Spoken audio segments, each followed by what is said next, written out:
Bab 1330, Suku Monsin 4. Anran bukan orang bodoh. Dia tahu bahwa Shen Yanxiao pasti telah mengatakan sesuatu agar dia menerima busur itu. Dia benar-benar malu. Kapan dia pernah mengurus Shen Yanxiao? Sebaliknya, Shen Yanxiao lah yang telah memberinya banyak bantuan hebat selama dia berada di Menara Roh Murni. Anran dengan hati-hati menyentuh busur di tangannya, sambil memandangnya seolah itu adalah benda paling berharga di dunia.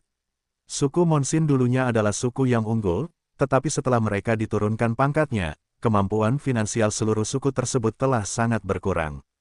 Ditambah dengan kejahatan berkolusi dengan manusia, hal itu telah menyebabkan banyak elf bersikap bermusuhan terhadap mereka. Sekarang sulit bagi suku Monsin untuk membeli busur dan ramuan yang bagus dari suku lain. Mengenai ramuan, suku Monsin masih memiliki ahli herbal agung, tetapi mereka hanya memiliki pandai besi agung. Anran menyiapkan dua kamar sederhana dan elegan untuk Shen Yanxiao dan Vermilion Bird.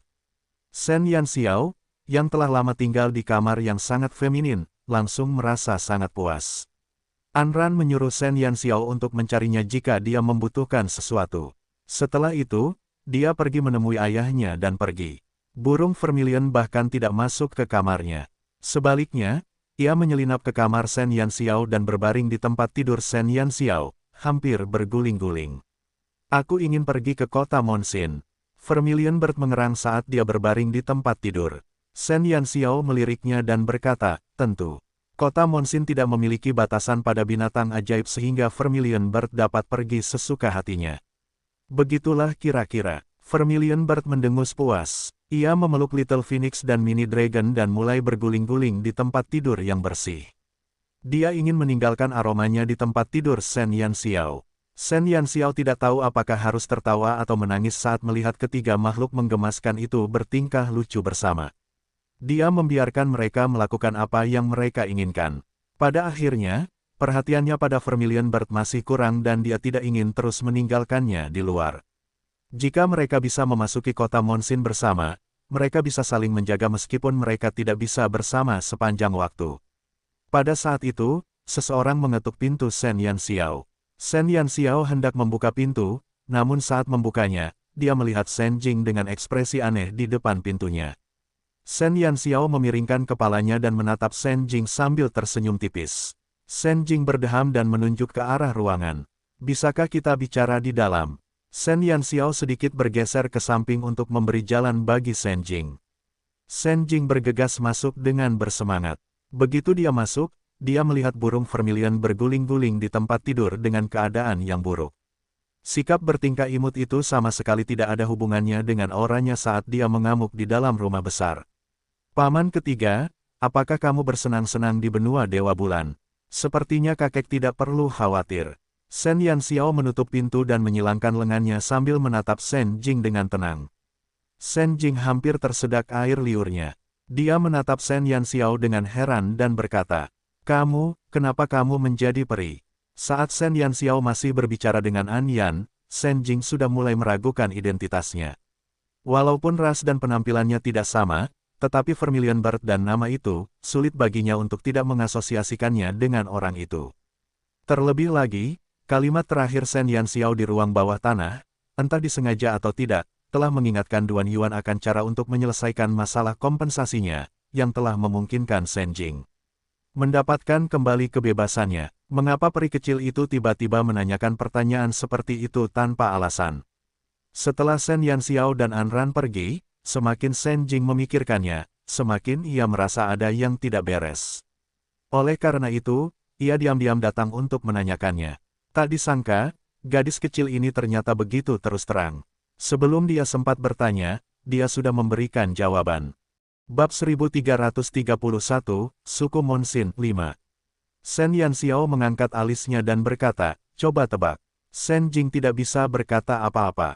Apakah karena ibumu? Shen Yanxiao mengangguk. Shen Jing terdiam sejenak. Bagaimana kabar ayah dan yang lainnya?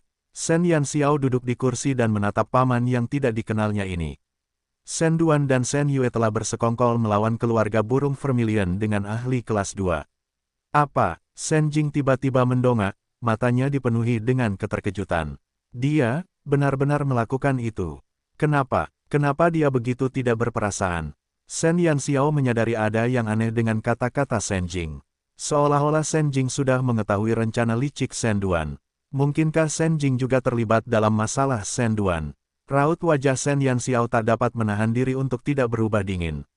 Paman ketiga, kamu tahu tentang ini. Ekspresi ceroboh di wajah Shen Jing telah sepenuhnya menghilang. Dia merosot di kursi dan menundukkan kepalanya sambil berbicara dengan suara teredam. Mungkin itu bisa dianggap sebagai menyadari, atau mungkin bisa dianggap sebagai tidak menyadari. Aku tahu pikiran Shen Duan sejak lama, tetapi pada saat itu, tidak ada seorang pun di keluarga burung Vermilion yang dapat bersaing dengannya untuk posisi kepala keluarga. Kupikir dia akan berperilaku lebih baik, tetapi aku tidak menyangka. Suara Shen Jing berubah lambat. Dia menatap Shen Yanxiao. Mungkin Shen Duan selalu menjadi kandidat paling mungkin untuk menjadi kepala keluarga, tetapi setelah Shen Yanxiao menandatangani kontrak dengan Vermilion Bird, segalanya berubah. Paman ketiga, apakah kamu tahu sesuatu? Shen Yanxiao samar-samar merasakan bahwa Shen Jing saat ini memberinya perasaan yang sama sekali berbeda dari sebelumnya. Shen Jing memaksakan senyum. Memangnya kenapa kalau aku tahu? Xiao, paman ketigamu itu pengecut dan sampah. Aku hanya akan melarikan diri. Shen Yanxiao mengerutkan kening. Shen Jing berkata, aku telah mengecewakanmu, saudaraku. Aku telah mengecewakan orang tua kita. Aku adalah pendosa keluarga burung Vermilion. Mungkin aku telah merasakan bahwa keluarga burung Vermilion akan sangat berubah setelah kamu menandatangani kontrak dengan burung Vermilion. Oleh karena itu, aku mencari alasan untuk melarikan diri, tetapi aku tidak berani mengatakan apapun. Aku telah menyakiti ayahku dan Shen Ling. Xiao, tahukah kamu? Aku sendiri menyaksikan pamanmu dibunuh oleh Shen Duan. Shen Jing menatap Shen Yanxiao dengan mata penuh keputusasaan dan rasa bersalah.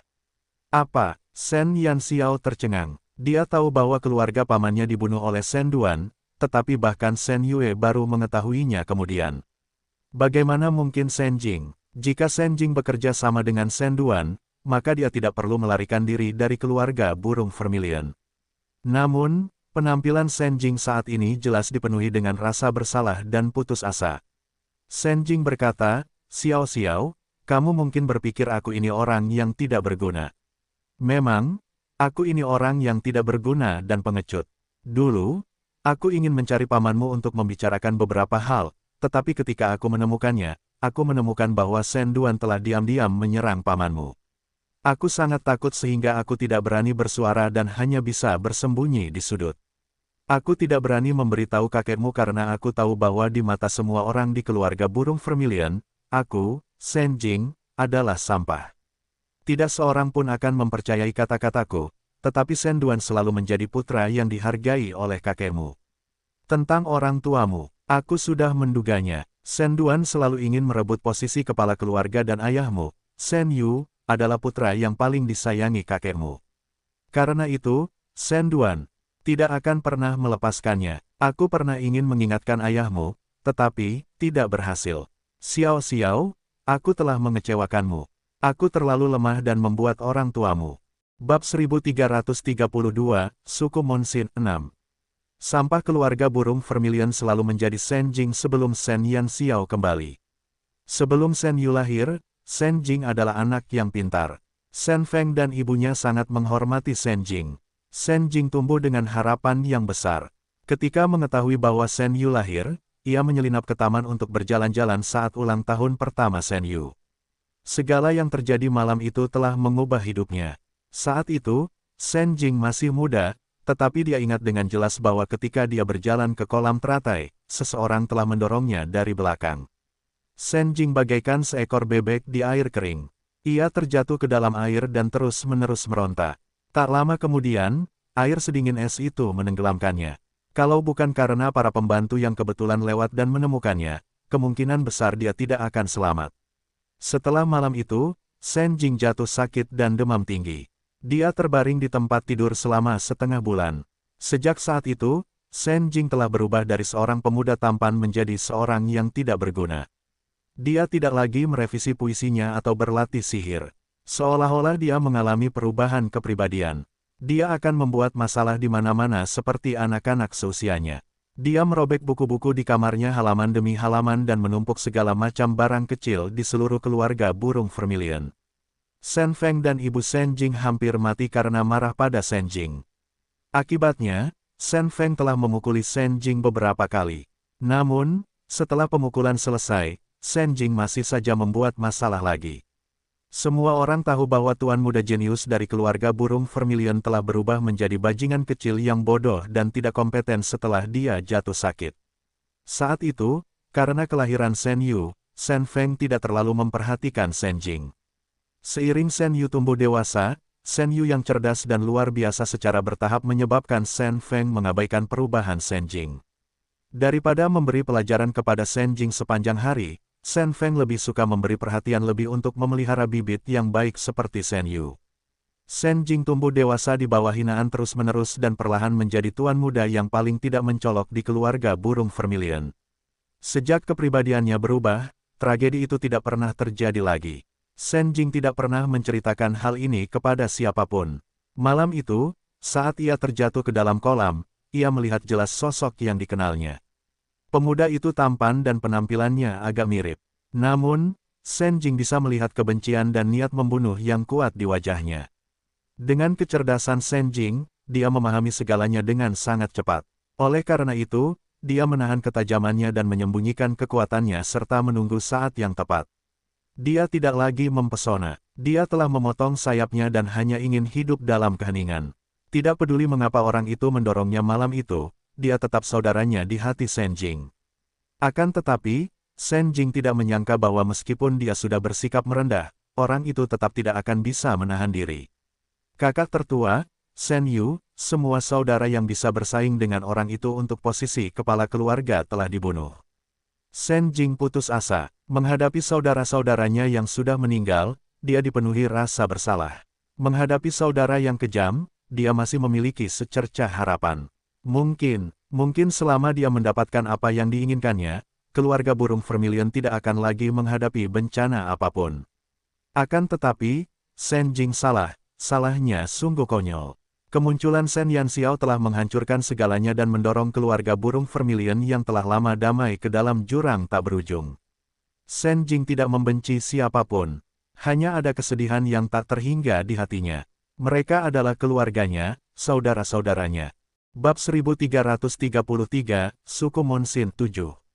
Jika ada seseorang yang lebih menyayangi keluarga ini daripada Shen Feng, orang itu adalah Shen Jing.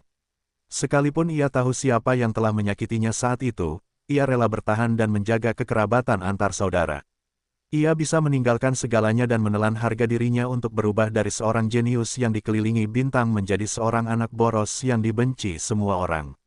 Namun, justru karena jejak kebaikan dalam hatinya itulah yang menyebabkan tragedi yang menimpa kedua saudaranya lainnya. Xiao Xiao, bagaimana kabar ayah dan Shen Ling? Shen Jing menyesali kepengecutannya sebelumnya. Matanya merah. Dia membenci dirinya sendiri dan merasa putus asa terhadap Shen Duan. Jika Shen Duan bisa begitu kejam hingga menyakiti Shen Feng dan Shen Ling, maka dia juga akan kejam dan melenyapkan Shen Duan. Shen Yanxiao menatap Shen Jing. Pada saat itu, Shen Jing merasa asing. Shen Yanxiao sepertinya melihat pantulan temperamen Shen Feng di tubuhnya. Tekad dan ketegasan seperti itu tidak mungkin dimiliki oleh seorang yang boros. Mata Shen Jing dipenuhi dengan kebencian dan keputusasaan, namun dia sangat bijaksana dan berpandangan jauh ke depan. Kecerdasannya telah melampaui kebanyakan orang yang dikenal Shen Yanxiao di benua cemerlang. Shen Yanxiao sedikit terkejut. Shen Feng selalu mengatakan bahwa ayahnya, Shen Yu, adalah yang terpintar di antara semua putranya. Namun, Shen Yanxiao berpikir bahwa kebijaksanaan Shen Jing kemungkinan tidak kalah dengan ayahnya. Akan tetapi, ia memilih untuk menahan ketajamannya dan menjaga keharmonisan keluarga burung vermilion. Jika bukan karena itu, Shen Duan pasti sudah membunuhnya sejak lama. Kakek dan paman kelima baik-baik saja. Mereka saat ini tinggal di Sun Never Sets. Aku telah membunuh Shen Duan, Shen Yue, dan Shen Yifeng, kata Shen Yanxiao dengan tenang.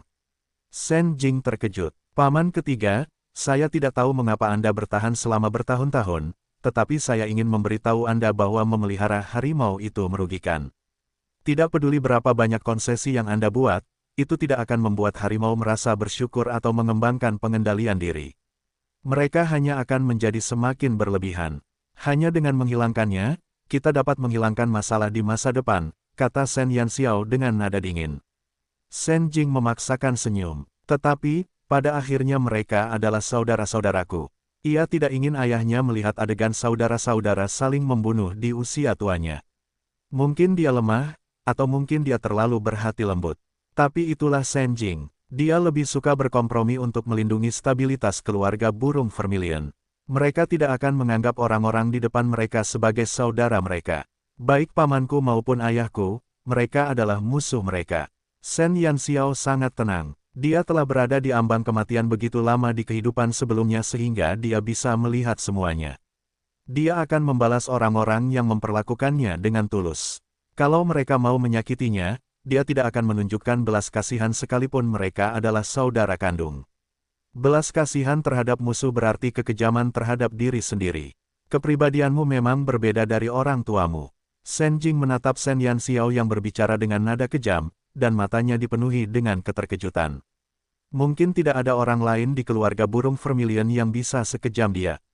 Shen Yanxiao mengangkat bahunya. Dia tidak tahu kepribadian pemilik asli tubuh ini, tetapi sejak hari dia menggantikannya, dia mulai bertahan dengan tekadnya. Mata ganti mata, gigi ganti gigi. Namun, jika orang tuamu bisa melihat penampilanmu saat ini, mereka akan merasa puas. Putri mereka telah tumbuh menjadi orang yang sangat tegas, kata Shen Jing sambil tersenyum. Bab 1334, Suku Monsin, 8. Shen Yanxiao tetap diam. Shen Jing menatap Shen Yanxiao sambil tersenyum lembut. Xiao Xiao, jika kamu pergi ke kota Monsin, mungkin kamu bisa bertemu orang tuamu. Mereka, apakah mereka benar-benar masih hidup? Ekspresi Shen Yanxiao akhirnya berubah. Dia selalu menduga bahwa Shen Yu dan Wen Ye masih hidup. Meskipun dia samar-samar menebak sesuatu dari para elf, Shen Yanxiao tidak yakin. Namun, kata-kata Shen Jing telah mengonfirmasi fakta itu. Shen Jing berkata, dulu ketika Shen Duan dan yang lainnya menyerang, ibumu menggunakan sumber kehidupannya untuk melindungi dirinya dan Shen Yu. Ibumu dapat mengandalkan sumber kehidupannya untuk mendetoksifikasi racun dalam tubuhnya, tetapi ayahmu tidak bisa. Saat itu, ayahmu telah memasuki kondisi mati suri dan meskipun ibumu berusaha sekuat tenaga, dia tidak dapat menyembuhkannya sepenuhnya. Oleh karena itu, dia memilih untuk membawa ayahmu kembali ke benua Dewa Bulan dengan tujuan memulihkan vitalitas ayahmu melalui pohon kehidupan. Sayangnya, mereka ditangkap ketika mereka berada di kota Monsin, dan sekarang aku tidak yakin tentang situasi mereka saat ini. Aku menghubungi Duan Sue sebelumnya karena aku ingin dia membantuku menanyakan tentang orang tuamu, tetapi Duan Yuan salah memahami niatku. Ekspresi Shen Jing terlihat agak canggung. Dia sudah menjadi orang yang tidak berguna selama bertahun-tahun sehingga dia terbiasa bersikap ceroboh di depan orang lain. Ketika Duan Yuan menabraknya, dia secara tidak sadar telah berubah menjadi seperti itu, itulah sebabnya Duan Yuan salah paham dan mengurungnya. Shen Yanxiao mengangguk. Tidak heran Duan Sue tidak merasa jijik ketika Duan Yuan menyebut Shen Jing. Orang tuanya masih hidup dan saat ini berada di Monsin City. Saat Shen Jing berbicara, dia mengeluarkan benih ungu kecil dari cincin interspasialnya. Aku melihat lencana pengawal bulan perak di dadamu. Dengan itu, kau pasti bisa memasuki kota cahaya bulan. Benih malam ungu ini adalah kunci untuk menyelamatkan ayahmu. Setelah kau memasuki kota cahaya bulan, kau harus memikirkan cara untuk menemukan mereka dan menyerahkan benih ini kepada ibumu. Hanya dengan begitu kau bisa menyelamatkan ayahmu. Shen Jing meletakkan benih harapan di telapak tangan Shen Yanxiao. Dia adalah manusia, tidak peduli seberapa pintarnya dia tidak bisa memasuki kota Monsin. Dia hanya bisa mengandalkan Duan Sue, yang akan mengambil posisi saintes, untuk menyelidiki situasi Shen Yu dan Wen Ye. Awalnya dia bermaksud agar Duan Sue menyerahkan benih ini setelah dia menyelidiki situasi mereka. Tetapi dengan hadirnya Shen Yanxiao, segalanya menjadi jauh lebih sederhana. Benih ini milik ras dewa. Ras dewa telah punah sejak lama. Pasti butuh waktu lama baginya untuk menemukannya, suara Xiu terdengar di benak Shen Yanxiao. Shen Yanxiao menatap benih ungu kecil di telapak tangannya. Setelah perang antara para dewa dan iblis, ras dewa telah hancur total. Segala sesuatu tentang ras dewa telah menjadi legenda dalam sejarah. Dia tidak berani membayangkan berapa banyak usaha yang telah dilakukan Shen Jing untuk menemukan benih malam ungu ini. Selama bertahun-tahun, Shen Jing sering keluar. Di permukaan, dia berkata bahwa dia sedang bersenang-senang di luar, tetapi siapa yang tahu bahwa dia menghabiskan seluruh waktunya untuk mencari benih ini. Mungkin Shen Jing terlalu baik, tetapi hubungan kekerabatannya dengan saudara-saudaranya lebih tulus daripada orang lain. Saat ini, aku hanya punya Shen Ling dan ayahmu sebagai saudaraku. Xiao Xiao, berjanjilah padaku bahwa kau tidak akan membiarkanku kehilangan lagi. Shen Jing menatap Shen Yan Xiao. Dia bisa tahu bahwa keponakan kecilnya memiliki kekuatan yang tidak bisa dilampauinya. Dia percaya bahwa jika itu adalah dia akan mampu melakukannya.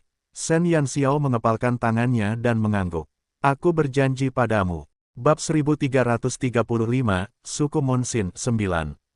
Shen Jing tersenyum. Kakek dan yang lainnya tinggal di Sun Never Sets di tanah terlantar. Kalian bisa masuk dari perbatasan Kekaisaran Longxuan. Para iblis di sana tidak akan menyerang manusia. Shen Yan Xiao menatap Shen Jing dengan sedikit rasa terima kasih di matanya. Mengapa mereka tinggal di tanah terlantar?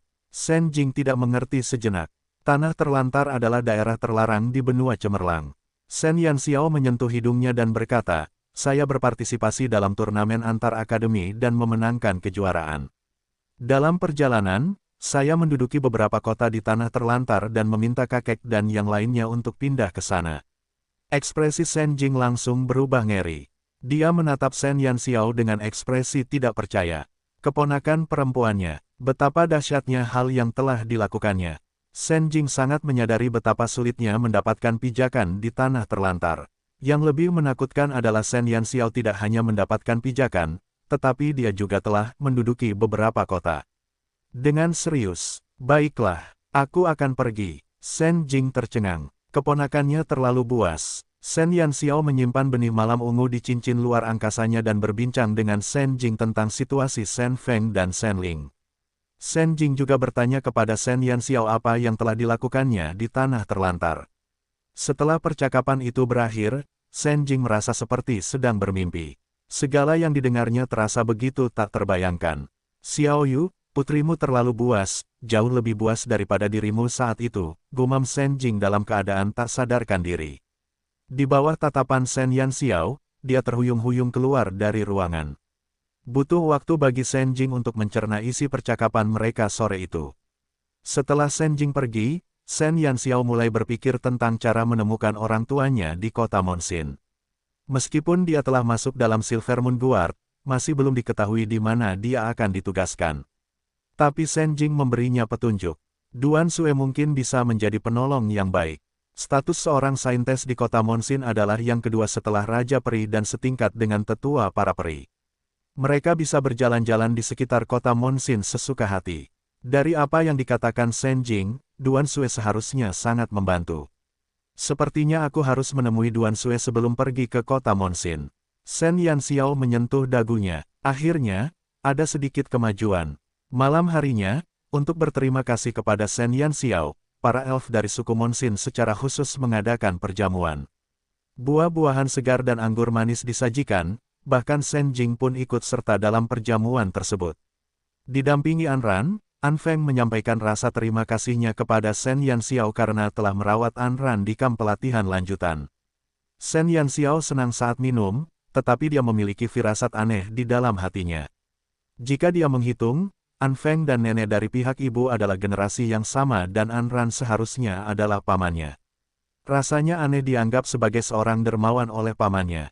Shen Jing tampaknya telah kembali normal saat ia dengan senang hati berteman dengan para elf wanita dari suku Monsin. Ia bahkan mengundang seorang elf wanita cantik untuk berdansa pada pembukaan jamuan makan.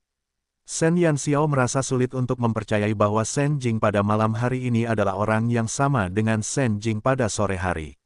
Bukankah kecepatannya mengubah dirinya terlalu cepat dan terampil? Sementara Shen Yan Xiao mengamati sekelilingnya, sepasang mata penuh kasih menatapnya tanpa berkedip. Sejak perjamuan dimulai, tatapan An Yan tidak pernah beralih dari Shen Yan Xiao. Setiap kerutan dan senyuman mengingatkannya pada putrinya, Wen Ya. Bab 1336, Suku Monsin 10. Sen Yanxiao mengobrol dengan Anran cukup lama. Akibatnya, dia dipaksa minum banyak anggur oleh banyak peri yang datang untuk berterima kasih padanya.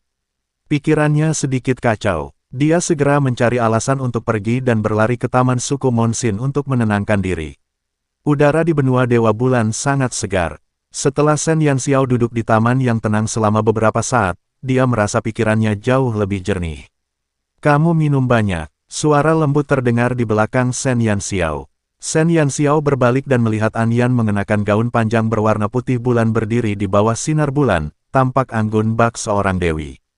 Sen Yanxiao segera berdiri. Pemimpin Anyan. Anyan tersenyum. Senyuman seorang wanita cantik yang dingin biasanya paling menarik. Kau tidak perlu bersikap begitu pendiam. Kau adalah tamu dari suku Monsin. Sen Yanxiao mengangguk. Anyan adalah nenek dari pihak ibunya, tetapi dia tampak seperti wanita bangsawan berusia awal 30-an. Sulit untuk mengasosiasikannya dengan Sen Feng. Kamu mirip putriku. Anyan menatap Sen Yanxiao dan berkata terus terang. Benarkah? Itu kehormatan saya, kata Sen Yanxiao sambil tersenyum. Kau mungkin pernah mendengarnya. Putriku berdarah campuran dan suamiku manusia. Ia mengembara ke benua Dewa Bulan selama perang. Aku hanya punya putriku, Wen Ya. Penampilanmu sangat mirip dengan saat Wen Ya masih menjadi peri. Namun, dia jauh lebih pendiam sementara kau sangat lincah. Ada sedikit rasa sayang di mata Anyan. Mungkin dia sempat menaruh pikirannya tentang putrinya pada Sen Yanxiao. Sen Yanxiao tersenyum tetapi tidak berkata apa-apa. Dia bisa merasakan bahwa Anyan merindukan Wen Ya. Kemungkinan besar Anyan tahu bahwa Wen Ya masih hidup dan berada di kota Monsin. Namun, sebagai pemimpin suku Monsin, dia tidak dapat melakukan apapun karena dia masih harus melindungi seluruh suku elf. Aku terkejut melihatmu. Putriku pernah punya anak, dan kupikir kau adalah anaknya. Anyan terkekeh dan mengusap kepala Sen Yanxiao. Saya sering bertanya-tanya apakah gadis kecil itu akan mencari mereka jika dia tahu bahwa orang tuanya masih hidup. Sayangnya, gadis kecil itu selalu berada jauh di benua cemerlang. Jika dia datang, saya akan mengatakan kepadanya bahwa jika dia ingin mencari orang tuanya, dia harus pergi ke kota Monsin. Begitu dia memasuki kota, dia harus menyembunyikan identitasnya. Raja peri tidak menyukai ras campuran, jadi dia harus berhati-hati. Anyan menatap cahaya bulan seolah-olah dia sedang berbicara pada dirinya sendiri, tetapi juga pada Sen Yanxiao. Sen Yanxiao tercengang. Jika gadis kecil itu ada di sini, dia seharusnya memanggilku nenek. Anyan terkekeh. Sudah larut malam, dan kamu pasti lelah malam ini. Pergilah dan istirahatlah lebih awal. Anyan tidak memberi Sen Yanxiao kesempatan untuk berbicara dan pergi lebih dulu. Sen Yanxiao menatap punggung Anyan dengan heran. Anyan, tahu siapa dia? Perkataan Anyan sebelumnya dengan jelas merupakan pengingat baginya untuk menyembunyikan identitasnya saat memasuki kota Monsin. Namun, kapan Anyan mengetahui bahwa dia adalah cucunya? Sen Yanxiao berdiri di bawah sinar bulan, dipenuhi dengan keraguan. Melihat punggung Anyan yang menjauh, dia dengan lembut memanggil, "Nenek." Langkah Anyan terhenti sejenak. Dia tidak berbalik, tetapi dia segera tersadar dan berjalan kembali menuju perjamuan. Bab 1337, Masalah 1. Selama beberapa hari berikutnya, Sen Yanxiao tinggal di suku Monsin, tetapi dia tidak memiliki kontak apapun dengan Anyan. Dia mengeluarkan semua permata di cincin interspatialnya dan menaruhnya di Monsin Trading House untuk dijual. Dia ingin meninggalkan beberapa permata berkualitas tinggi untuk para peri suku Monsin, tetapi mereka menolak tawarannya. Sen Yanxiao selalu ingin bertemu Duan Sue, tetapi sebelum dia dapat menemukannya, Duan Sue telah tiba di suku Monsin. Ketika Duan Sue yang lembut muncul di suku Monsin, hal itu menyebabkan keributan. Ketika dia mengungkapkan bahwa dia ada di sini untuk mencari Sen Jing, reaksi para elf bahkan lebih menarik.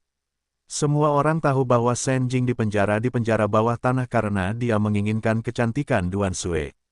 Namun, tidak seorang pun menyangka bahwa Duan Sue akan berinisiatif mencari Sen Jing. Misteri di balik ini bukanlah sesuatu yang dapat dibayangkan oleh peri. Para elf dari suku Monsin menatap Duan Sue dengan ekspresi ambigu.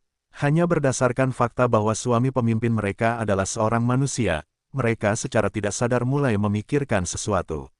Mungkinkah Duan Sue telah menyukai Sen Jing? Ngomong-ngomong, penampilan Sen Jing cukup bagus dan dia memiliki kepribadian yang baik. Namun, dia membuat mereka mendapat kesan bahwa dia sembrono dan tidak senonoh. Sejujurnya, mereka tidak menganggap Shen Jing sebagai pilihan yang baik. Sebenarnya, jika Shen Jing dan Shen Yu bukan saudara, mereka mungkin tidak akan menerima Shen Jing. Shen Jing dipanggil oleh para elf suku Monsin saat sedang berjemur.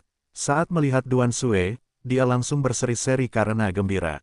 Xiao Sue, kau kesini untuk menemuiku. Sudah lama aku tidak bertemu denganmu. Aku sangat merindukanmu. Shen Jing menampakkan senyum genit, dan kata-kata yang keluar dari bibirnya tidak jelas. Para elf lainnya menggelengkan kepala dan mendesah. Apa yang salah dengan Duan Sue? Bagaimana mungkin dia menyukai manusia yang bodoh dan tidak kompeten seperti itu? Duan Sue tersenyum lembut. Shen Jing bergegas mendekat dan sama sekali mengabaikan tatapan para elf lainnya saat dia menarik tangan Duan Sue dan berjalan masuk. Ayolah, Xiao Sue, aku sangat merindukanmu. Aku ingin mengungkapkannya padamu. Para peri dari suku Monsin semuanya muntah. Shen Jing membawa Duan Sue ke kamarnya dan senyum sembrono di wajahnya langsung menghilang. Xiao Sue, tunggu sebentar. Aku ingin memperkenalkan seorang peri padamu. Tentu, Duan Sue mengangguk sambil tersenyum. Shen Jing segera pergi mencari Shen Yanxiao. Shen Yanxiao diseret ke dalam ruangan oleh Shen Jing.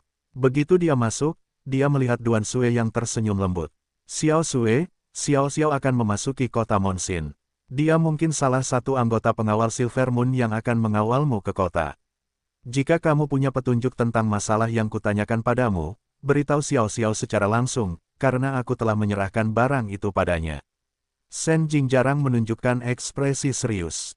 Baiklah, Duan Sue tidak keberatan. Shen Yanxiao menyilangkan tangannya dan menatap Duan Sue dan Shen Jing dengan tenang.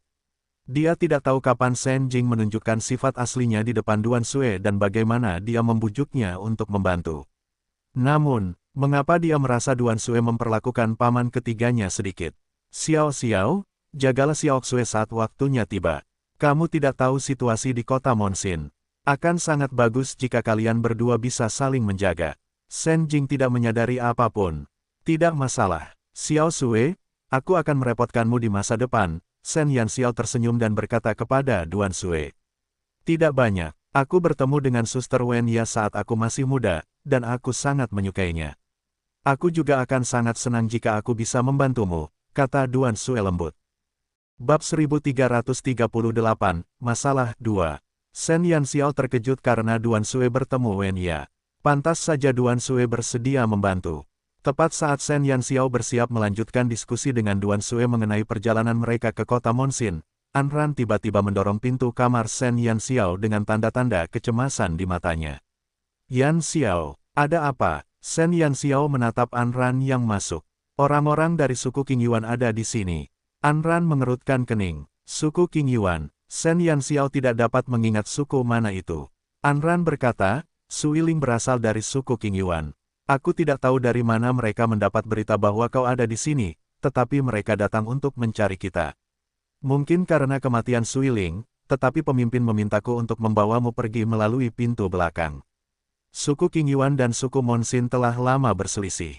Setelah suku Monsin diturunkan pangkatnya dan dibuang ke kota Jadeite, para elf dari suku Qing Yuan telah membuat mereka tidak kekurangan masalah. Mengapa aku harus pergi? Shen Yanxiao mengangkat alisnya. Sudah lama sejak kejadian Suiling, dan dia benar-benar tidak menyangka akan ada kelanjutan dari masalah ini. Anran berkata dengan cemas, saudara Suiling, Sui Miao, adalah seorang elf yang terpilih untuk bergabung dengan pengawal bulan perak beberapa tahun yang lalu. Hari ini, dia membawa para elf dari suku Qing Yuan ke sini. Suiling dan Sui Miao memiliki hubungan yang baik. Tidak akan baik bagi Sui Miao untuk datang dan mencarimu. Akan lebih baik bagimu untuk menghindarinya untuk sementara waktu. Siapa Suiling itu? Mengapa kematiannya berhubungan dengan Xiao Xiao? Shen Jing mengerutkan kening. Shen Yanxiao baru saja datang ke benua Dewa Bulan belum lama ini dan dia baru saja keluar dari kamp pelatihan tingkat lanjut. Bagaimana dia bisa terlibat dalam kasus pembunuhan? Shen Yanxiao menjelaskan, seorang elf yang memasuki kamp pelatihan pada saat yang sama denganku. Aku menganggapnya sebagai orang yang tidak enak dipandang, jadi aku bertarung dengannya. Bagaimana aku tahu bahwa dia meninggal dalam keadaan linglung? Karena Anran dan Duan Sue, Shen Yanxiao tidak dapat mengungkapkan masalah polusi dan hanya dapat menjawab dengan santai. Ekspresi Shen Jing rumit. Dia belum sepenuhnya beradaptasi dengan perubahan Shen Yanxiao. Bukan seperti itu. Yanxiao hanya berkonflik dengan Sui Ling karena aku. Anran langsung berkata, kalau bukan karena dia, Shen Yanxiao tidak akan berkonflik dengan Sui Ling. Kejadian itu selalu membuat Anran merasa bersalah. Pokoknya, aku tidak menyukainya. Shen Yanxiao sama sekali tidak menyalahkan Anran. Sebaliknya, dia takut Anran akan menyalahkan dirinya sendiri, jadi dia bersikeras bahwa dia tidak menyukai Sui Ling. Shen Jing cukup pintar untuk menebak kebenarannya. Apakah suku Qing Yuan adalah suku yang sangat tinggi pangkatnya? Shen Jing lebih khawatir tentang beratnya masalah ini. Anran mengangguk. Sebelum suku Monsin diturunkan pangkatnya, kedua suku kami berada pada level yang sama. Jika suku Monsin masih merupakan suku Monsin sebelumnya, itu tidak akan menjadi masalah bahkan jika An Yan secara paksa melindungi Shen Yanxiao. Namun, setelah mereka diturunkan pangkatnya, pangkat suku Monsin jauh lebih rendah daripada suku Qing Yuan. Dalam menghadapi masalah-masalah ini, mereka memiliki banyak batasan. Bahkan jika An Yan ingin melindungi Shen Yanxiao, dia hanya dapat melakukannya secara diam-diam. Suku dari kota tingkat putih tidak dapat bersaing dengan suku dari kota tingkat hitam. Cek-cek, apakah Sui Ling benar-benar dibunuh oleh Xiao Xiao? Shen Jing menyentuh dagunya. Dia tidak keberatan dengan tangan Shen Yanxiao yang berlumuran darah. Dia hanya mempertimbangkan apakah ada solusi yang lebih damai untuk masalah ini. Apakah Sui Miao akan percaya padaku jika aku berkata tidak?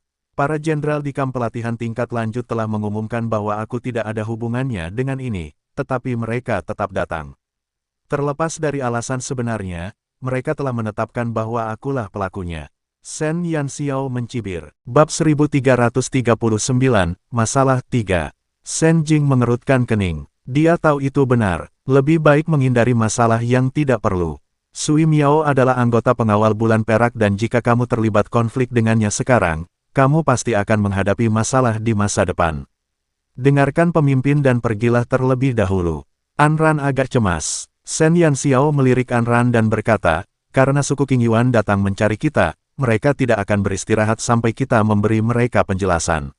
Apakah memintaku untuk meninggalkan ide An Yan atau idemu? Anran sedikit tertegun dan tanda-tanda kepanikan muncul di wajah tampannya. Shen Yanxiao berdiri dan menatap Anran yang gugup. Kau ingin meminta maaf kepada para elf suku Qing Yuan atas namaku, kan? Meskipun masuk akal untuk pergi melalui pintu belakang, Shen Yanxiao yakin An Yan tidak akan melakukan itu. Ini jelas merupakan ide Anran. Dia ingin Anran meninggalkan suku Monsin untuk sementara waktu sehingga Anran tidak akan mengetahui apa yang akan dilakukannya.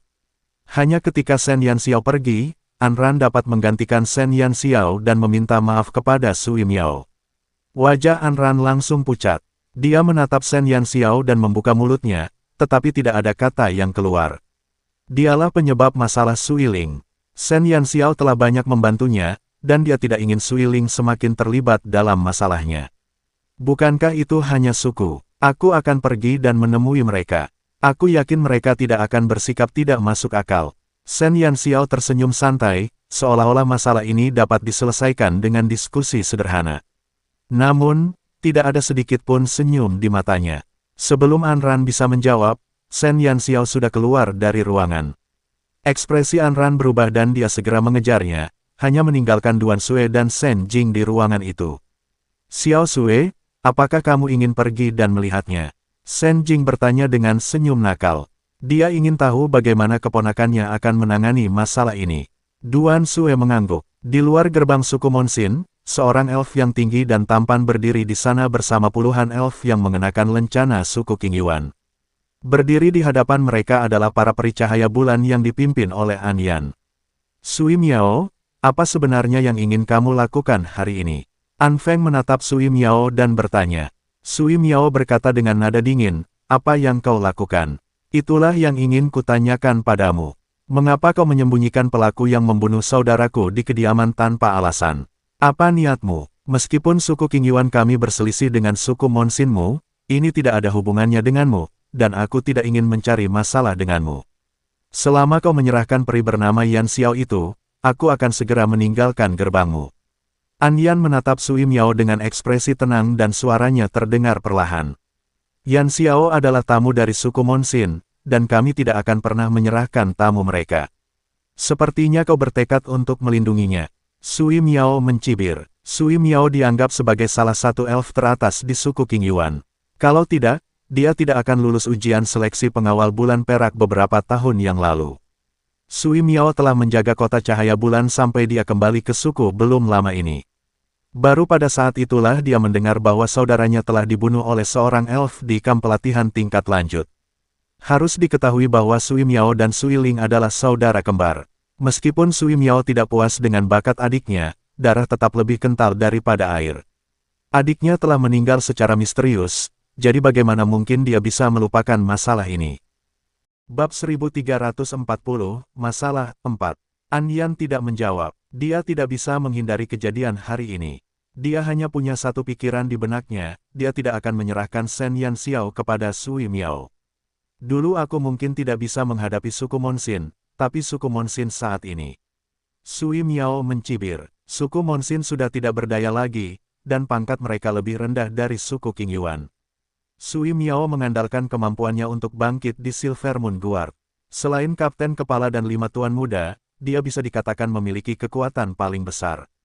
Bahkan jika dia ingin memaksa masuk ke suku Monsin, para elf dari suku Monsin tidak akan mampu menghentikannya. Ditambah dengan fakta bahwa status suku Monsin di hati Raja Elf telah anjlok, dia tidak khawatir akan timbul masalah. Perkataan Sui Miao membuat para elf dari suku Monsin geram. Saat itu, suku Monsin dan suku King Yuan saling bertarung. Mereka telah bertarung secara terbuka dan diam-diam selama bertahun-tahun, tetapi tidak ada satupun dari mereka yang dapat melakukan apapun terhadap yang lain. Dapat dikatakan bahwa sebelum kecelakaan Wen Ya, suku Monsin dapat dengan mantap menekan suku King Yuan. Tapi sekarang, mereka dipermalukan oleh Sui Miao. Bagaimana mungkin para peri suku Monsin tidak marah? Tidak peduli seberapa besar penurunan pangkat suku Monsin, suku itu tetap merupakan rumah mereka yang paling berharga. Suku Monsin saat ini bukanlah sesuatu yang bisa kau hadapi. Suara wanita dingin tiba-tiba terdengar. Para peri di luar gerbang memandang dengan heran. Shen Yan Xiao perlahan berjalan keluar dari pintu. Dengan senyum arogan di wajahnya yang halus, dia menatap Sui Miao yang sangat arogan dengan matanya yang dingin. Sui Miao menatap Shen Yan Xiao dengan heran. Berdiri di tangga batu, sosoknya yang awalnya mungil membuat sekelompok elf dari suku King Yuan harus menatapnya. Melihat usia pihak lain dan lencana pengawal bulan perak di dada Shen Yan Xiao, Sui Miao segera menebak identitasnya. Sebelumnya, para elf dari sukunya memberitahu dia bahwa elf yang membunuh saudaranya, Sui Ling, telah lulus ujian seleksi pengawal bulan perak. Selama bertahun-tahun, dia adalah satu-satunya elf di pengawal bulan perak yang belum mencapai usia dewasa. Selain itu, dia adalah elf perempuan. Dengan begitu banyak karakteristik yang cocok, tidak sulit untuk menebak identitas Shen Yan Xiao. An Yan terkejut melihat Shen Yan Xiao. Kamu Yan Xiao. Sui Miao menyipitkan matanya dan menatap dingin ke arah peri kecil yang membunuh saudaranya. Jika bukan karena Sui Ling, Sui Miao tidak akan menemukan gadis kecil seperti itu. Benar sekali. Shen Yan Xiao mengangkat alisnya dan menyilangkan lengannya dengan sikap sombong. Setidaknya kamu punya keberanian. Karena kamu datang untuk mencari kematian, maka aku tidak perlu merepotkanmu dengan suku Monsin. Sui Miao mencibir. Apakah kamu bisa menimbulkan masalah bagi suku Monsin juga tergantung pada kemampuanmu. Aku tidak keluar karena aku takut kamu akan menimbulkan masalah bagi suku Monsin. Lagi pula, tidak mungkin badut sepertimu menimbulkan masalah di suku Monsin. Pemimpin An Yan bersikap murah hati dengan tidak bertengkar dengan junior sepertimu.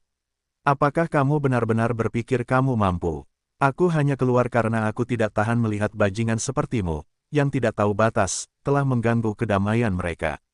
Shen Yan Xiao dengan tidak sopan mengungkapkan lidahnya yang beracun dan serangkaian kata-kata tajam, menyebabkan Sui Miao kehilangan muka.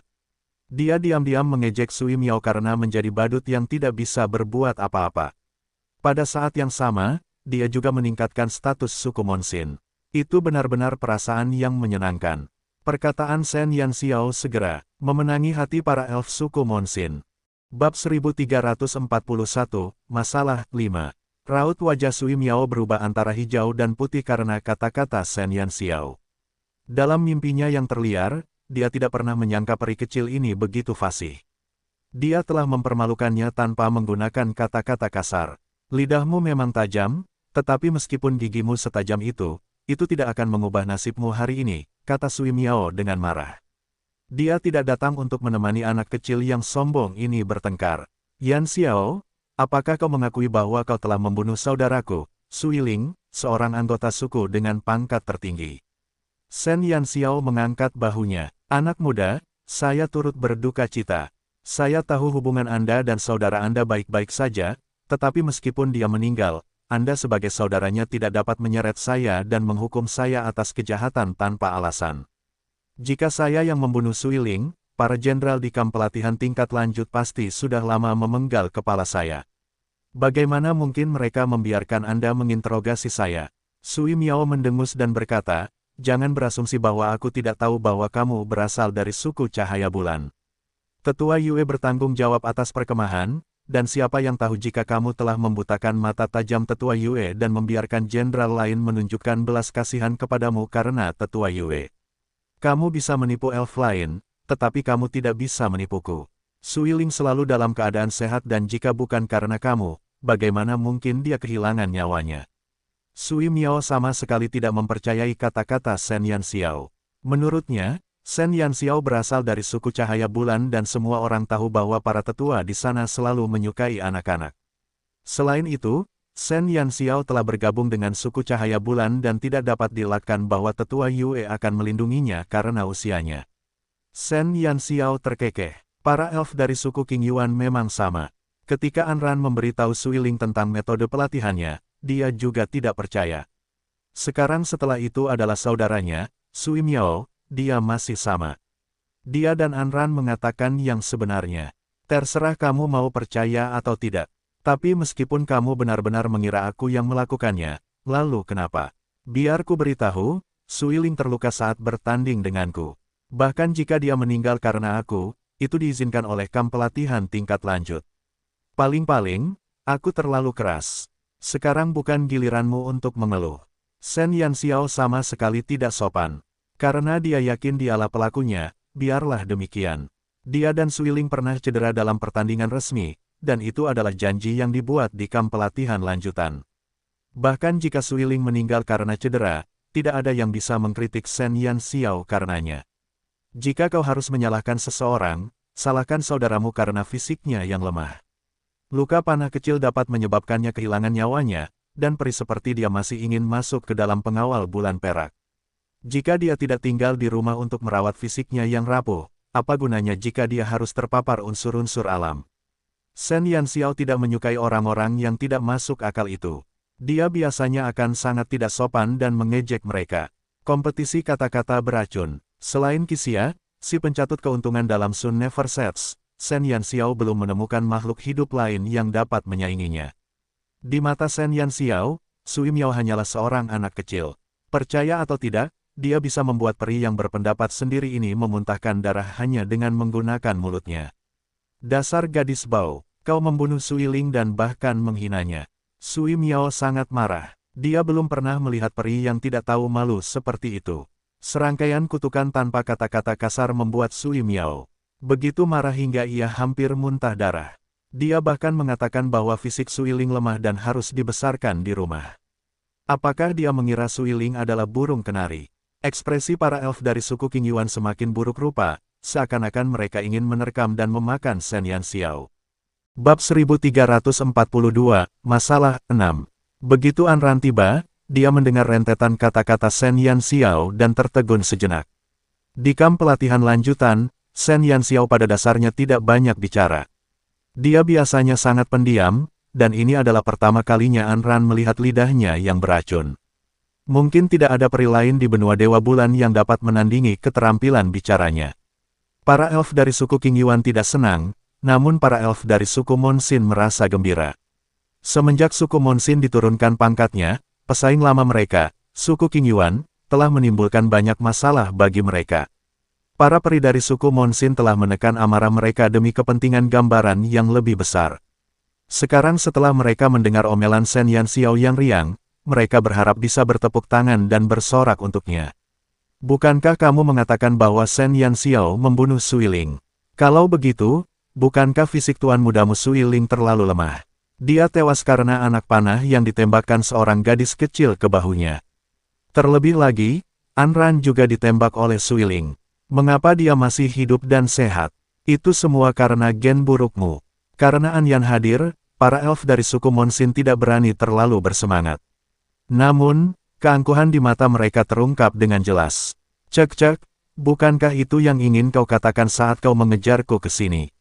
Shen Yanxiao tertawa tanpa malu. Karena kamu begitu tulus, aku tidak akan mengecewakanmu. Kamu ingin mempermalukannya, mengapa kamu tidak melihat dirimu sendiri terlebih dahulu? Wajah tampan Sui Miao dibuat marah oleh Shen Yanxiao hingga berubah menjadi warna hati babi. Sifat peri adalah pendiam. Obrolan Moyu yang terus-menerus adalah hasil dari mutasi. Jika seorang peri yang tidak pandai berbicara bersaing dengan Shen Yanxiao, sang pendiri yang tidak menggunakan kata-kata kasar, itu seperti melempar telur ke batu. Yanxiao, sudah cukup. Karena kau bilang kau dan Suiling hanya bertanding, baiklah, aku akan menantangmu sekarang juga. Jika kau masih mengakui bahwa kau adalah peri dari suku Cahaya Bulan dan tidak ingin mencoreng nama baik suku pahlawan, maka tutup mulutmu dan bertarunglah denganku secara adil. Jika kau kalah, segera lepas lencana pengawal bulan perak di dadamu dan undang dirimu ke pantai Cahaya Bulan untuk berjaga sampai kau tua. Jika aku kalah, aku akan pergi. Sui Miao benar-benar kesal. Baik kematian Suiling atau ucapan fasih Shen Yanxiao, dia berharap dapat mencabik-cabiknya. Tinggalkan pengawal bulan perak dan pergilah ke pantai Cahaya Bulan. Anran berteriak kaget. Hanya elf dari kamp pelatihan junior yang akan ditugaskan ke pantai Cahaya Bulan. Shen Yanxiao jelas telah lulus ujian seleksi untuk pengawal bulan perak, tetapi Sui Miao ingin menggunakannya sebagai taruhan. Salah satunya adalah kota Monsin yang paling dekat dengan pohon kehidupan di benua Dewa Bulan, sementara yang lainnya terletak di tepi pantai. Belum lagi perbedaan antara pengawal bulan perak dan penjaga pantai, jarak antara keduanya tidak terbayangkan. Jika Shen Yanxiao pergi ke pantai Cahaya Bulan, hidupnya akan berakhir. Elf yang ditempatkan di berbagai tempat dari kamp pelatihan akan bekerja keras di pos mereka hingga mereka meninggal. Mustahil bagi mereka untuk naik pangkat, dan mereka hanya bisa pindah ke posisi junior. Mustahil bagi mereka untuk naik ke posisi lanjutan. Taruhan Sui Miao sangat tinggi. Dalam pertandingan antara dia dan Shen Yanxiao, salah satu dari mereka pasti akan menghilang dari pengawal bulan perak yang memancarkan cahaya tak terbatas dan tinggal di tepi pantai yang kekuatan hidupnya tipis. Ini akan menjadi keputusan yang akan mengkhawatirkan mereka selama berhari-hari dan bermalam-malam. Bab 1343, Masalah 7. Sui Miao, kau sudah gila. Anran menatap Sui Miao dengan tidak percaya. Apakah Sui Miao mencoba memaksa Shen Yanxiao ke jalan buntu? Sui Miao mencibir dan menatap Shen Yanxiao. Yanxiao, beranikah kau? Beranikah kau mengeluarkan keberanian seorang peri dari suku Cahaya Bulan untuk menerima tantanganku? Atau kau mengaku bahwa kau tidak layak menjadi anggota suku Cahaya Bulan dan masuk ke dalam pengawal bulan perak? Kau pengecut yang hanya bisa mengandalkan cara-cara memalukan untuk membunuh Suiling, tetapi kau tidak berani menerima tantanganku. Sui Miao, jangan bertindak terlalu jauh. Jika kamu ingin bersaing, aku akan bersaing denganmu. Anran tidak dapat lagi menahan rasa frustrasinya dan tiba-tiba berdiri di hadapan Shen Yanxiao. Anran, aku tahu kau, seorang pengecut yang ingin menggunakan pengawal bulan perak untuk menyingkirkan aib sukumu. Konon kau, diurus oleh Suiling saat kau berada di kamp pelatihan lanjutan. Kenapa, kau sama penakutnya seperti tikus di depan saudaraku, tetapi kau punya nyali untuk melawanku? Sui Miao menatap Anran dengan jijik. Ia sudah tahu segalanya tentang Suiling di kamp pelatihan lanjutan. Ia tidak merasa ada yang salah dengan saudaranya yang menemukan para elf suku Monsin. Pengkhianat seharusnya tidak ada di sana. Shen Yanxiao menyipitkan matanya. Tiba-tiba, dia menarik Anran ke belakangnya dan berdiri di depan Sui Miao dengan kepala terangkat tinggi. Saya menerima tantanganmu, Yanxiao. Anran mencengkeram bahu Shen Yanxiao dengan gugup. Sui Miao bukanlah Suiling. Meskipun mereka adalah saudara kandung, bakat Sui Miao jauh melebihi Suiling. Kalau tidak, dia tidak akan lulus ujian seleksi pengawal bulan perak begitu cepat. Sebagian besar alasan meningkatnya reputasi suku Qingyuan adalah penampilan Sui Miao yang luar biasa di pengawal bulan perak. Semua elf tahu bahwa Sui Miao dari suku Qing Yuan adalah yang kedua setelah Kapten Kepala dan 5 Tuan Muda. Terlebih lagi, Sui Miao telah berlatih di kota Monsin selama bertahun-tahun. Seberapa kayakah kekuatan hidup murni di kota itu? Kecepatan peningkatan sumber kehidupannya bukanlah sesuatu yang dapat mereka bandingkan. Namun, Shen Yanxiao baru saja lulus ujian seleksi pengawal bulan perak. Bahkan jika dia telah berlatih dalam pengasingan di Menara Roh Murni selama 5 bulan, mustahil baginya untuk menjadi lawan Sui Miao yang telah berlatih di kota cahaya bulan selama beberapa tahun. Akumulasi sumber kehidupan mereka tidak dapat diselesaikan dalam hitungan beberapa bulan. Anran tahu bahwa Shen Yanxiao kuat, tetapi kekuatan elf didasarkan pada pertumbuhan sumber kehidupan mereka. Selain itu, ada kesenjangan besar dalam pengalaman tempur mereka yang sebenarnya. Shen Yanxiao telah menghabiskan seluruh waktunya di kamp pelatihan lanjutan di Menara Roh Murni. Bagaimana pengalaman tempurnya yang sebenarnya dapat dibandingkan dengan Sui Miao? Yanxiao, kamu tidak perlu memaksakan diri. Aku tahu kamu bertarung dengan Sui Ling hanya karena Anran. Alasan untuk masalah ini adalah karena para elf dari suku Monsin kita. Kita bisa menangani masalah ini sendiri. An Yan akhirnya berbicara. Tidak ada sedikit pun fluktuasi di wajahnya yang tenang. Namun, di antara kata-katanya, dia menentang pertandingan yang tidak adil antara Shen Yanxiao dan Sui Miao. Shen Yanxiao masih muda, dan Sui Miao telah mengalami lebih banyak hal daripada dirinya. Sui Miao bukanlah Sui Ling. Dia adalah pisau baja yang dilatih oleh pengawal bulan perak di kota cahaya bulan. Jika dia sedikit ceroboh, dia akan terluka parah olehnya. Masa depan Shen Yanxiao seharusnya tidak ditentukan oleh ini. Dia seharusnya tidak pergi ke tempat terpencil seperti pantai cahaya bulan. Jalannya masih panjang, dan belum saatnya mengambil risiko. Bab 1344, Masalah 8. Pemimpin An Yan adalah orang yang sangat berani. Sui Miao menatap Anya tanpa rasa hormat sedikit pun, hanya mengejek. Mungkinkah karena gadis kecil ini berasal dari suku cahaya bulan, dan kamu ingin menyenangkan para senior suku cahaya bulan? Perkataan Sui Miao tidak enak didengar. Namun, tidak ada perubahan pada ekspresi An Yan. Seolah-olah ejekan apapun tidak cukup untuk menghancurkan pengendalian dirinya yang sudah lama ada. Para elf dari suku Monsin sangat marah. Sui Miao telah mengejek dan mencemooh suku Monsin berkali-kali. Mereka tidak memiliki pendidikan yang baik seperti An Yan. Setiap mata mereka segera memerah karena marah. Mereka berharap dapat segera memotong-motong Sui Miao. Bajingan yang berbicara tidak bertanggung jawab ini. Sui Miao, lebih baik kau menahan diri untuk tidak berbicara dan berhenti mempermalukan dirimu sendiri. Karena aku telah menyetujui tantanganmu, tidak ada alasan bagi elf lain untuk menggantikanku. Pemimpin An Yan hanya takut bahwa kau akan terlihat buruk jika kau kalah dari elf yang belum dewasa, jadi dia mencari jalan keluar untukmu. Kau benar-benar tidak tahu malu. Shen Yanxiao menyipitkan matanya dan menatap Sui Miao. Jejak niat membunuh melintas di matanya. Beraninya dia menghina neneknya di depannya. Kau sedang mencari kematian. Sui Miao menggertakkan giginya. Dia tahu bahwa dia tidak bisa menang melawan Shen Yanxiao dengan kata-kata, jadi dia berkata terus terang, baiklah, setidaknya kamu punya keberanian. Kamu yang memutuskan waktu dan tempatnya. Shen Yanxiao terlalu malas untuk berbicara omong kosong dengannya. Hari ini, lokasinya bahkan lebih sederhana. Aku akan meminta penguasa kota Jadeite, Duan Yuan, meminjamkanku arena pertarungan selama sehari. Jika kau punya nyali, ikuti aku. Jika tidak, kau bisa melarikan diri kapan saja. Kata Sui Miao dingin. Ketika mereka mendengar lokasi yang diatur Sui Miao, para elf dari suku Monsin tahu bahwa dia punya niat buruk. Setiap kota akan memiliki arena pertarungan untuk berlatih tanding, dan arena tersebut disediakan bagi para elf yang ingin menyelesaikan konflik dengan cara bertarung. Setiap pertandingan akan menarik perhatian banyak peri di kota.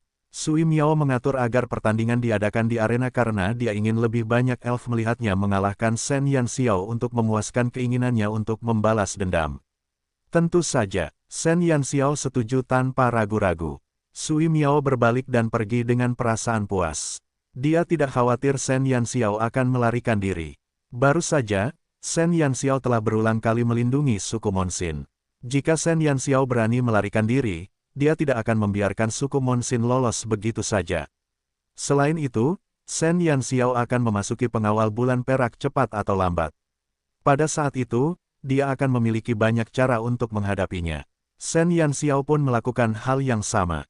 Shen Jing, yang telah menonton pertunjukan itu, segera berlari ke sisi Shen Yanxiao dan berkata dengan suara yang hanya bisa didengar oleh mereka berdua, "Gadis kecil, apakah kamu percaya diri?" Sui Miao terlalu haus darah. Memprovokasi Shen Yanxiao adalah hal yang wajar, tetapi dia bahkan harus memarahi keluarga ibunya di depannya. Bukankah dia meminta untuk dipukuli? Namun, Shen Jing tidak mengerti kekuatan Shen Yanxiao saat ini, jadi dia ingin memastikannya. Lagi pula, jika Shen Yanxiao tidak bisa memasuki kota Monsin, maka pencarian Wen Ya dan Shen Yu selanjutnya hanya bisa mengandalkan Duan Sui. Saya tidak tahu, Shen Yanxiao menjawab dengan jujur. Shen Jing hampir mati tersedak. Gadis kecil ini terlalu berani. Dia benar-benar berani menerima tantangan itu tanpa percaya diri sepenuhnya. Bagaimanapun, aku belum pernah kalah dalam pertandingan. Paman ketiga, jangan khawatir. Aku pasti akan pergi ke kota Monsin dan mencari orang tuaku. Shen Yanxiao tahu apa yang dikhawatirkan Shen Jing, tetapi dia tidak peduli. Semenjak dia bereinkarnasi, dia telah mengalami pertempuran yang tak terhitung jumlahnya, tetapi dia belum pernah merasakan kekalahan. Bab 1345, Arena Pertempuran 1. Shen Yanxiao belum pernah kalah sebelumnya. Bahkan saat ini, Shen Yanxiao tidak akan kalah. Sekalipun masa depan tidak diketahui, Shen Yanxiao tidak akan pernah membiarkan dirinya kalah. Jika dia kalah sekali, dia harus membayar harga yang tak tertahankan.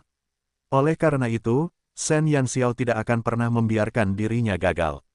Lakukan apa yang menurutmu pantas.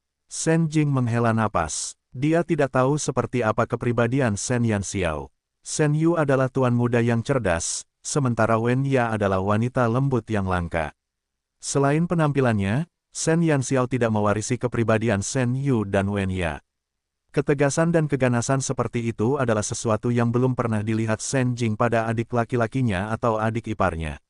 Bagaimana Shen Jing bisa tahu bahwa Shen Yanxiao yang berdiri di hadapannya sudah merupakan jiwa yang berbeda, dan hanya tubuh pemilik sebelumnya yang tersisa?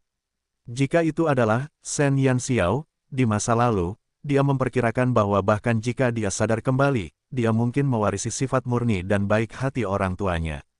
Belum lagi apakah dia bisa sampai ke Sun Never Sets, dia mungkin akan mengikuti jejak orang tuanya dalam bencana sebelumnya.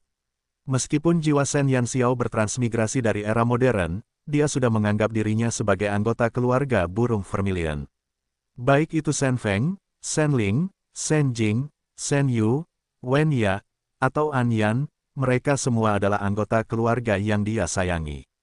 Dia akan melindungi mereka dengan segala cara dan tidak membiarkan siapapun menyentuh mereka. Dia adalah seorang yatim piatu dari dunia lain, jadi dia sangat mementingkan keluarganya.